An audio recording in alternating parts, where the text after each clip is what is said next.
Have you ever tried to sleep and realized the harder you try to sleep, the less you can sleep?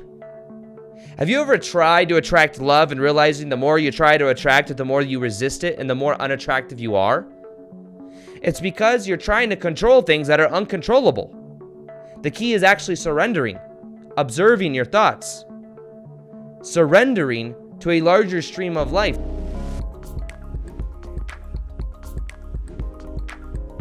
Welcome back to another episode on the Aaron Dowdy podcast. My name's Aaron Dowdy, and today we're going to be going deep on understanding the true vibration of control. And control in the sense that what is control doing to our lives, and how is it adding a ton of resistance? How control is a safety mechanism that our ego uses to get the payoff of certainty. It's literally kind of like a drug of something that's felt comfortable to us. And the magic that happens when we begin to let go of the past conditioning and the control over outcome, the control over other people, and even the manipulations of our ego that we're not even aware of. Some of this will have to do with people pleasing, being a nice guy, or which really is exchanging. It's trying to exchange, and it's having a value system that says, I'm going to exchange and be nice to you, even though it's not authentic, in order to get significance, in order to get your validation. And a lot of times this shit, by the way, it stems from childhood. From a child, from when we were young, we had different things that happened. And think about it like this, like shit happened when we were kids. Stuff happened. And then what happened is we had this belief that we could not trust the universe. We could not trust our parents. We could not trust ourselves. So then what we did is we started to activate within us this sense of control. We started to activate our ego, to try to make shit happen. So our ego, in a way, and our ego's main job is survival. Our ego just wants to survive. That's it. The ego does not want to thrive. Does the ego want to thrive? No. It just wants to survive. and it will do anything it can to remain safe in its own container. So part of this is our beliefs, what we believe about ourselves, and really it's a big unafraid. It's being afraid of the unknown, but that's what's keeping us in these little metaphorical boxes. Now, the other night I was trying to sleep. Here's what I realized. Okay, first off, here's a dream that I had. I have been very focused on my own shadow, and I've been looking into my own shadow. So something I've been doing is something Carl Jung talks about as active imagination. So when I go to bed, what I do is I set the intention to remember my dreams, and in the morning, I'll be in this in-between state where I'm kind of awake, kind of asleep, and what I do is I'll allow my subconscious mind to show me things. Now, I had a dream, and I was waking up from this dream 2 nights ago, and I had this dream that I bit so hard. My dad was there, some other people were there. I bit so hard that the teeth in my mouth fell out. And I had these gums, and it scared the shit out of me. I was worried about what other people would think. I was like, it was this weird thing where my teeth just crushed. And the next day, I was in a kind of like a plant medicine ceremony type thing. And I became aware of really bluntly, it represented control. Think about it if you have like, you ever notice, this will sound kind of weird, but I noticed that people that have control issues, they normally have like a tense jaw, or they like to chew gum, or they have my dad had TMJ. My dad also has like a control thing, right? And even me got this control thing. I'm not above it.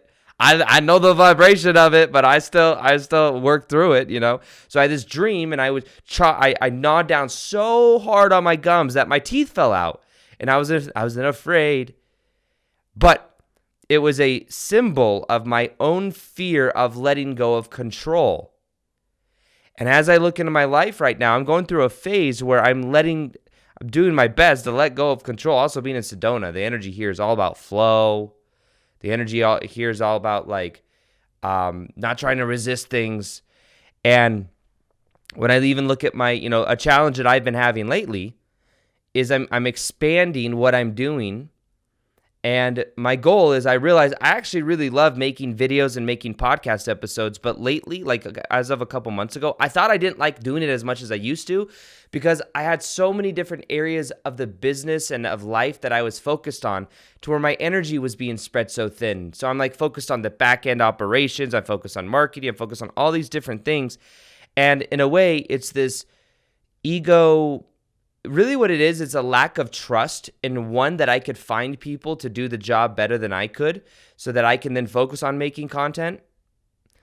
And also it's that I believe that no one else will do it as good as me, so I have to do all of it. So it's like a trust that my ego knows how to do everything. So then I have all these activities that I'm doing. I have all these layers that I'm doing, and I can't actually focus on what I really enjoy doing. And that's kind of a trap that you'll probably see a lot of people that start off doing what they love, and then it becomes this big thing, and then it's like they feel like their energy is scattered, so it almost loses as much momentum as it used to have. So then they have to like figure things out and then go back to what they love. And that's kind of what I'm doing right now. But I'm realizing that how strong is the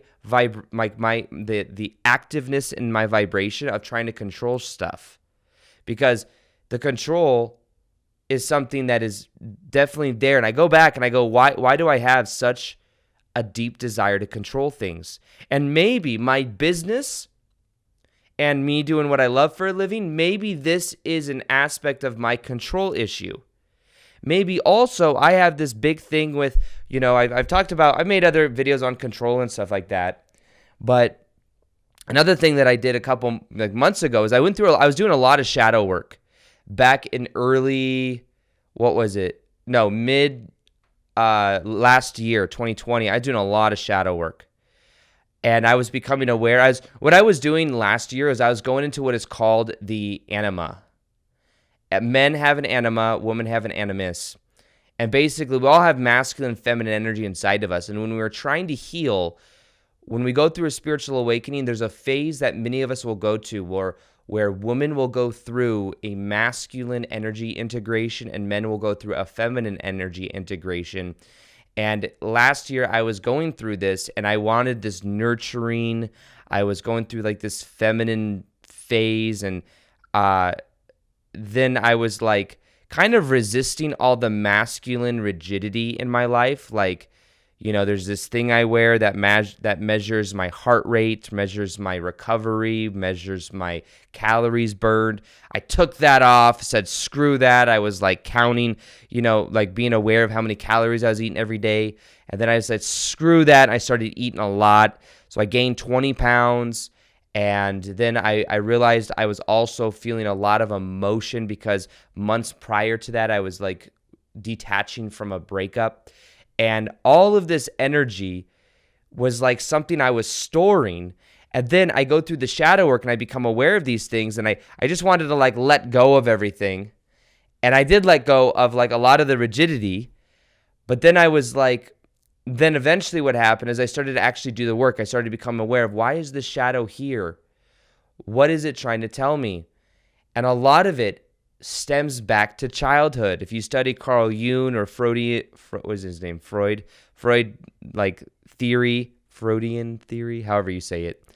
But a lot of this stuff stems back to childhood. And if you look, and many of you know my childhood, but from 7 to 16 years old, I had an abusive stepmom in my life who was controlling and manipulative. And my brother and I had zero freedom. And maybe, just maybe, there was a part of me that even though it was horrible, my brother and I had no freedom. We had to sneak food. We were given a bowl of cereal in the morning, TV dinner at night.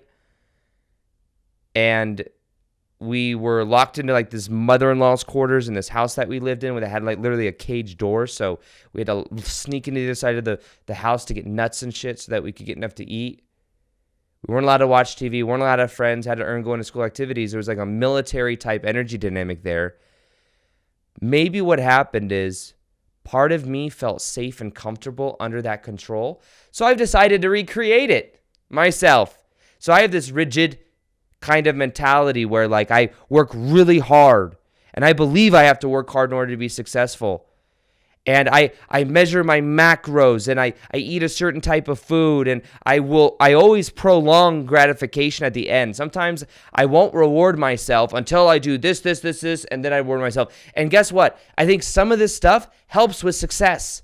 Some of it helps with attaining things in life, but the frame from which it comes from is what gets dangerous, because even though control is something that can lead to success, it doesn't lead necessarily to happiness. I know a lot of people that are very high level that have control issues. So at a certain level, it can serve. I also know a lot of people that are narcissists that are very successful. Does it mean that we need to all become narcissists to be successful? No. But it does help us to become aware of these different energy dynamics and how it is impacting our own lives. This is a clip from the Daily Vortex podcast, where I post 2 times a week, and we go really deep on understanding consciousness, understanding how to raise our vibration, how to bring these spiritual concepts down to earth in a relatable and practical way. For the whole entire episode, you can click the link below, but also subscribe to that of the Daily Vortex podcast on either iTunes or Spotify. That's where there are a backlog of over 100 episodes, plus the whole entire episode length is there. On this channel, you will only be seeing clips moving forward. So if you want the whole episodes, you can click the link below. You can subscribe. They're also very easy to listen to. They're automatically downloaded once you subscribe. Plus, you'll never miss an episode. So this is where most of my intention is and my energy is going these days.